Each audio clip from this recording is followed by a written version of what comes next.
Public ને પ્રસાદ ને લઈને બેનની વ્યવસ્થા મળવી જોઈએ. આપણે હું ગભરાઈ જવાનો હતો. મારા નાનકી બાળકી અંદર મરી ગયો તો શું કરવાનો હતો? શું મંદિર એનો ખર્ચ આવશે? મને જીવન સાર લખીને ત્યાં સુધી બાળકીને એનો વીમો કોણ ભરશે? મારો પોલિસી નો વીમો શું પ્રસારણ છે? આનો પ્રસાદ મળતી નતો. અંદર બિલકુલ ગભરાઈ જવાનો હતો. શું કરવાનું છે? બહાર જાઓ બધા મંદિરોમાં પ્રસાદ તૈયારીમાં મળી જાય છે.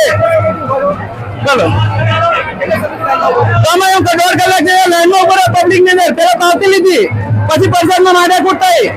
બહાર નીકળવાની બિલકુલ તંત્ર નહીં આવે. મંદિરની અંદર જયારે ધજા ચડવાની હોય તો માતાજીના મંદિરમાં પૈસા લેવાના ના હોય ને.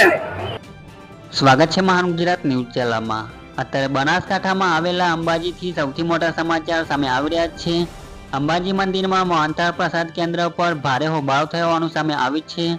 ભક્તો કલાકોથી લાઇનમાં ઉભેલા જોવા મળ્યા હતા. તેમાં પ્રસાદ કેન્દ્ર ઉપર અવ્યવસ્થાને લઈ ભક્તોમાં નારાજગી જોવા મળી હતી. જેમાં મંદિર ટ્રસ્ટ દ્વારા વધુ પ્રસાદ કેન્દ્ર શરૂ કરવાની માંગ કરવામાં આવી છે. ભક્તોએ જણાવ્યું હતું કે 1.5 કલાકથી ઊભા હોવા છતાં પ્રસાદ મળતો નથી. પ્રસાદની પાવતીમાં અને પ્રસાદ લેવામાં બંને જગ્યાએ મોટી સંખ્યામાં લાઈન જોવા મળી હતી. હજી તો મેળો શરૂ થયો નથી. તે અગાઉ જ ભારે હોબાળો થયો છે. આવતીકાલથી ભાદરવી સુદ પૂનમનો મહાકુંભ શરૂ થશે. ત્યારે તમામ ભક્તો માટે મંદિર ટ્રસ્ટ દ્વારા 3 જગ્યાએ નિઃશુલ્ક ભોજન વ્યવસ્થા કરાય છે. ભક્તોને નિઃશુલ્ક ભોજન અંબિકા ભોજનાલય અને દિવાળી બસ સદન અને ગબ્બર તળેટીથી મળી રહે છે.